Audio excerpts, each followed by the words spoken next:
guys, it's your girl Tara Crush back with another review, and this time it is for Sistas on BET. If you haven't already, please hit my subscribe button down at the bottom.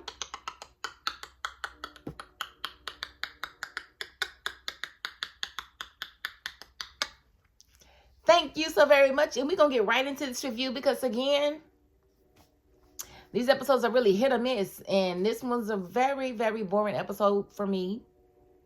That's just for me, but we're going to go through it because, like I said, I'm back and I am committed. So let's get into it. We start out at Vanguard at the hospital with Fatima, Zach, Aaron, and Karen. And, you know, Aaron was just being macho man to Zach, and you know, like, why you got my baby mother in the hospital? Why you stressing my baby mother out? I don't really like you stressing my baby mother out. Every time you say something to her, it seems like she got to go to the hospital. I really need you to stop stressing my baby mother out. I'll beat you up. You know, Aaron was really with this energy, and I don't really believe anybody believes him. Like, we can see your moves through your shirt, bro. Like, you don't work out, bro. Like, simmer down. Like, moves poking like some fresh nipples. Like, what is going on here, Aaron? I need you to take those down or something. Like, what is going on? You are a plush body boy. Don't be acting all tough. Nobody believes you're tough. No one believes you're tough. I know they wrote you to say that, but nobody, it's not giving what it's supposed to give. It's just not. And we know Duvall, a.k.a. Zach, is a family man. Like, we see him with his kids and everything, but I still think he will beat your butt. Like, I don't know why you wanted to act so tough with him. But, you know, Fatima was able to get you both to simmer down. The doctor had to come out a couple times to tell y'all need to chill out. Leave y'all baby mother alone. Like, I don't even think the doctor knew that both of them was her baby fathers. You know, but what I don't like is how Karen is definitely about to play into Aaron more, because she don't want to be a single mother of two kids and not be with either one of their fathers. She doesn't like that narrative. She doesn't like that, how that looks on paper. So she's at this point willing to attach to either one of the fathers that she can attach to, because she'd rather do that than to be a single mom, because she doesn't want to have to explain her situation to the next man. And I get that. I get that. But what I don't get is if you playing with this man. Like, are you playing with his heart? Like, do you really, really want to be with Aaron? Or are you just doing it out of convenience? Or are you doing it because you know it's going to drive Zach crazy to know that Aaron is there with his kids all the time and Zach can only see them at certain times? That's going to definitely drive him crazy, and I think she'll play right into that. So it just remains to be seen, you know, just how genuine she is when it comes to Aaron. Because I'm not feeling it. You don't go from quit calling me to, oh my God, he's so dreamy. It just doesn't happen that quick. It just doesn't. Sorry. Not falling for it. Let's see. And then Sabrina stayed with Danny and, you know, for the night because, you know, Danny had the panic attack. And she got on Rich for telling Tony, and Tony coming over there, you know, bombarding, you know, Danny when he did. And I don't really care for Tony, but I really feel like he was supposed to show up the way he did. I understand, you know, boundaries and this and this and that and the other. But if a situation is going on with somebody that I care about and the paramedics have to be called, I'm definitely going to want to go and check on that person just to make sure they're good. And then I'm out again. But then we can be mad again. But what I'm going to do is I'm going to check for you and make sure you're straight. And if that pisses you off, then I'm probably not with the right person. And I don't even like Tony, but, you know, that's just how I feel about that particular situation. Because, again, I knew it was a panic attack because she went out for nothing. And, you know, her body was probably looking for substances that just, it wasn't being fed. So, we'll see. We see Aaron and Karen at the house, and they, the same old same when they first got together. Oh, Aaron, you're so sweet. Oh, Karen, you know, I'll do anything for you. Oh, you'll do anything for me? I'll do anything for you. Oh, wow. My ex would never do anything for me. He would do nothing for me, but you would do everything for me. So we're back to that part of Karen and Aaron. Yeah, and it looked like, you know, they was about to smooch. And then her mother came in and pretty much sent Aaron on his way. I wasn't happy about that Because I'm like, they grown. It's not like she's 13. It's not like she's, underage. Why are you sending her baby daddy away? That is for her to do. And she's like, well, you said you wanted him to respect your boundaries. When have you ever known Karen not to tell Aaron where to go when she wanted him to go somewhere besides in her face? Like, she has no problem telling him that. She did not need you to tell him to go anywhere. So I didn't care for her mom sending him away, but she let her do it. So there's that. And then we got Zach and Fatima at the house, discussing, the situation at the hospital. And Zach's like, I don't know, do you think I'll be a good father? Newsflash, you've been a father already, and you're doing okay at it. So what are you talking about? Like, I don't think these writers really be knowing what they writing when they write it, but they be writing it. And the actors don't be telling them nothing. Like, my productions, if I write some stuff, like if I send you a script and you reading the script, and you see a discrepancy, like I said one thing over here, and then I got you saying something different over here, I ask that the actors call me and let me know when they find script discrepancies. Nobody's doing that on here. Like, nobody, none of these nobody, there's no script manager, there's none of that, and they are just writing whatever feels nice. And I'll show you later where they did it again. I'm just saying, it's like, they're not thinking about these things. But I do, because once I review it, it's programmed here, and it may never come back up in my brain until I see something that contradicts it. It's like, so as they're sitting there talking about the situation, and Fatima is building Zach up again because he needs that constantly. They turn on the news and they find that Penelope got arrested for stabbing Gary. And they're like, oh my God, we didn't even think of her. So that happened. And then Andy went to see Robin, and she went to see Robin because she knows that Penelope was charged with Gary stabbing, and she wants Robin to represent Penelope. And, Robin is, when she shows up, oh, so you're staying here again. Yeah, that's where y'all had the threesome at. I know. Yeah, he's staying there again. You want to get with some of the same activities that y'all did? No, you don't? All right. Because I know he's down for that, I know he's down for that, darling, whenever you're ready, But she goes and she wants him to represent Penelope, and he's like, what's in it for me? And she's like, nothing. How about that? And then she says, before she leaves, she's like, and the way she's been acting, I don't even know why I even care about her having good representation. And I don't either, because she definitely smacked the taste out of your mouth, honey. And you sitting there worried about her attorney? I don't know. Maybe you do like her brother. I don't know. But it's extra. Like, you really don't have to worry about her attorney. I don't think anybody would look at you funny if you didn't. And then you're going to give her the attorney that you have. It's crazy to me, but whatever. And then we have Maurice and Pam. Maurice goes to see Pam because he wants some Roots to Riches, because long and short, they used it for something different than the hair.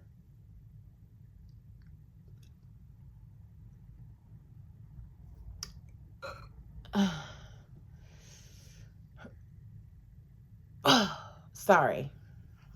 Moving right along.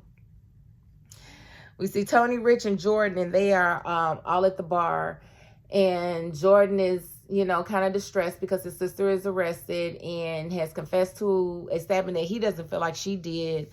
And Tony and Rich are sitting there trying to cheer him up. He gets a text message from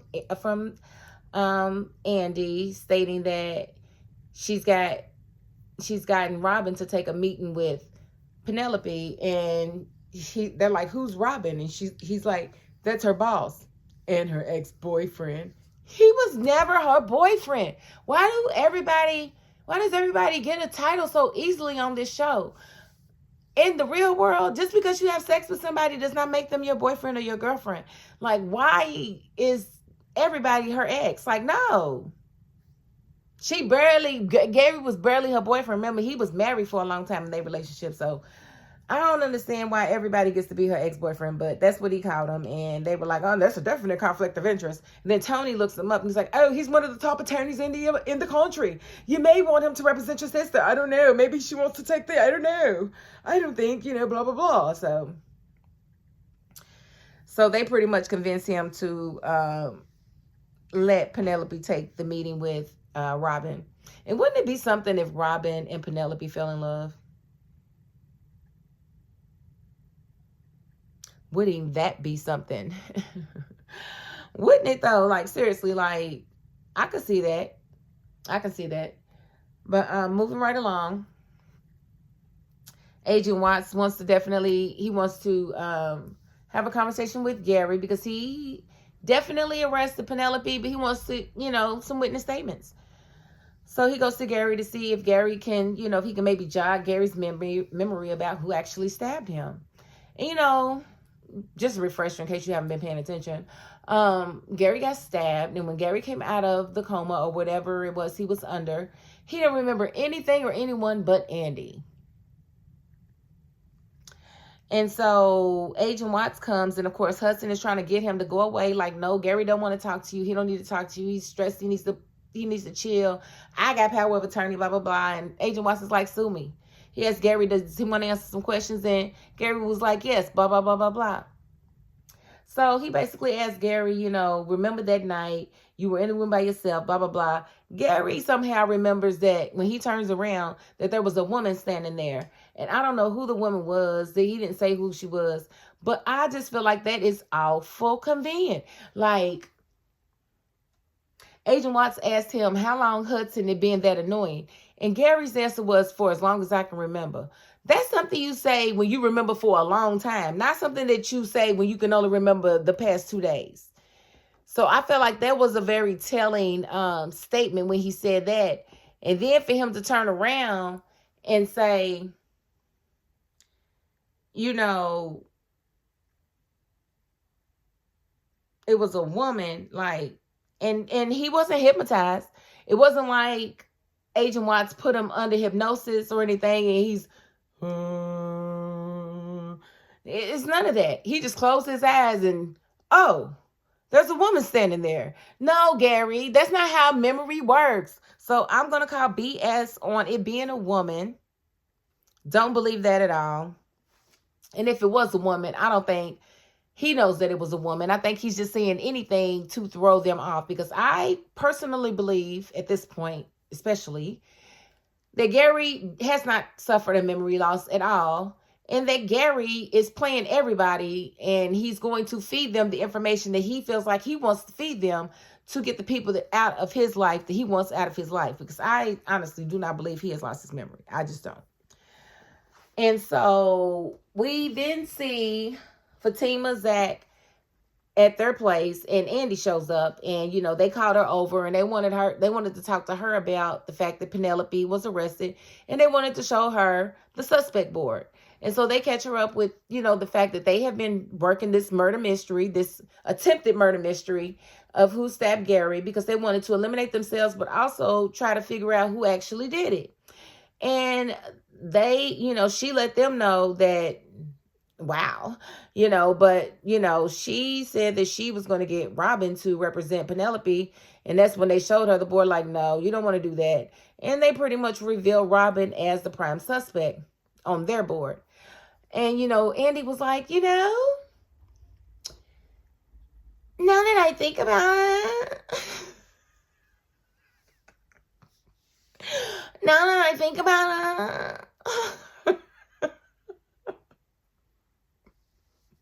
Andy's just crap. So Andy starts to agree. She thinks about the facts that he just kind of popped up out of nowhere after Gary was stabbed, how he's been acting funny at the office, how this, that, and the other, how I just really don't think Robin did it. Now, we do know that whoever came back into the hospital and put something in his IV was a tall, slender person. That could have been Robin. But I don't believe Robin actually stabbed Gary. But I guess he could be a usual suspect for the simple fact that Gary tried to steal his firm. He took the woman that he was interested in. We're not about to sit here and play like Robin is in love with Andy, because we know he's not. You don't take the woman you're in love with to have a threesome with somebody else. You just don't do that. And you don't disappear without saying bye like he did to her. Like, bro, save it for David. Like, you came back not because of Andy really, but mainly because he tried to take your business. And I think that was Aaron. I mean, not Aaron. I think that was Robin that. And so I really do believe that it was Robin that tried to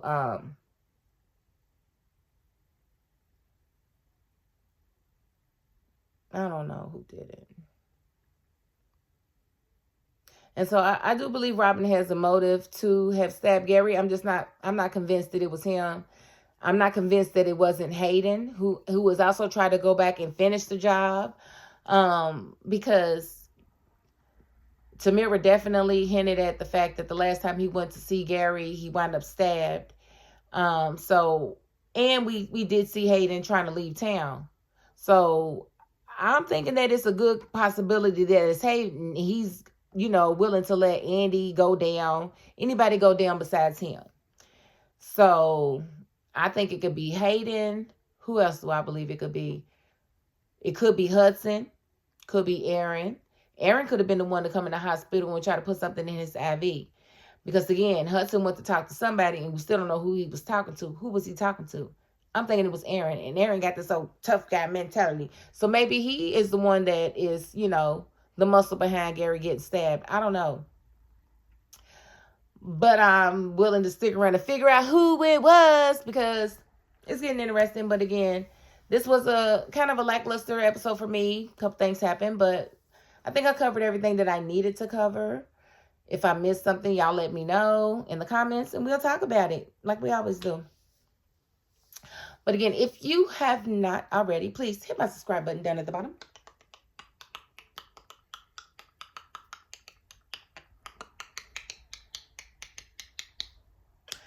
Thank you so very much. But if you are not the subscribing type, you know what? I get it. But you still made it to the end of this video. And that's more than I can ask of anybody. So thank you so very much. You rock. And that is my $5.02. Peace.